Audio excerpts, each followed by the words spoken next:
Do you feel the vibes?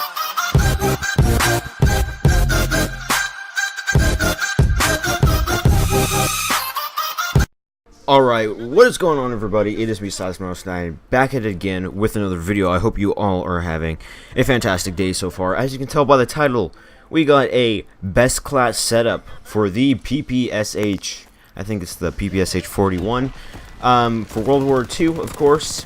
Now, in the background, of course, we got some good gameplay. I did pretty well. There's a little rough point, and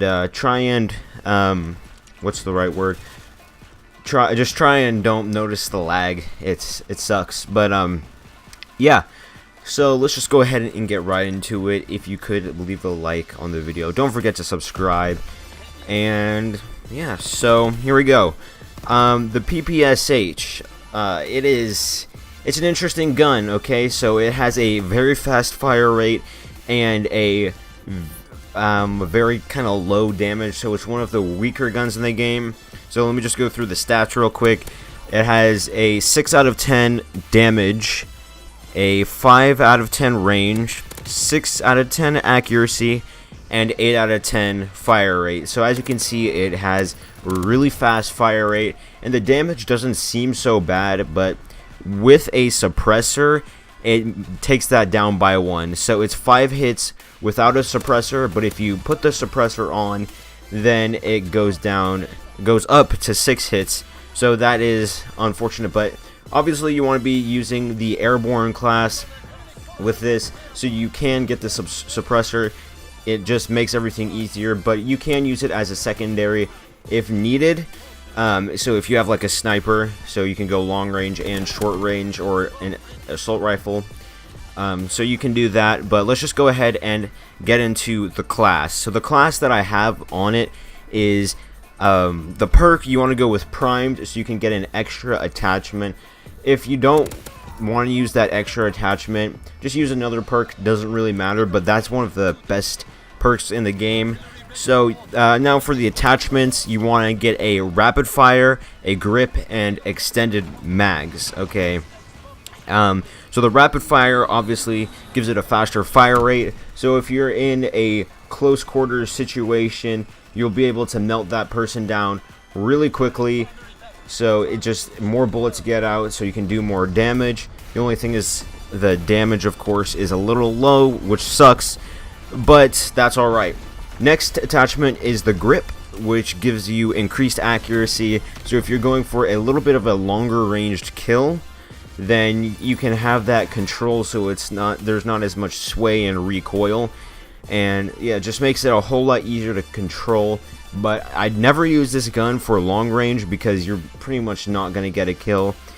And the extended mags, in case you miss a lot of bullets, you have a lot of ammo. The ammo without extended mags is 35 to 100, so you have 35 in the clip, and you get 105 in reserve. And with extended mags, it's 52 to 156, so you get 52 in the clip, 156 in reserve. And I would suggest you use kind of the scavenger type perk if you don't have the extended mags and you don't want to use the primed perk. But yeah, I would suggest using primed and go with those 3 attachments. If you're going to switch one of the attachments out, I would either take out rapid fire, because it is the gun already has a lot of a really fast fire rate, or take out the extended mags, and because you can just reload instead of having that extra ammo. But me personally, I like to have the extra ammo, but you do you. And maybe I'll use a bunch of the other, or a bunch of more combinations, and see how it works out. But you can trade out the rapid fire or the extended mags for a scope, quick draw, or advanced rifling. I wouldn't do anything else other than that. If you don't like the iron sights, go with the scope.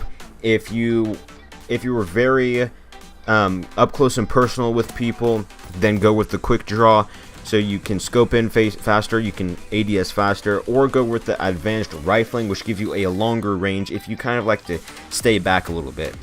Now, The stats with the grip is it gives it +3 with the grip, so that makes it a 9 out of 10 accuracy. And with the rapid fire, it gives it +3 fire rate, which gives it an 11 out of 10 fire rate, and extended mags. I already said that. Now the frag, I would use a frag grenade, or you can use like a concussion or a stun or something. And the pistol doesn't really matter, it's just a pistol.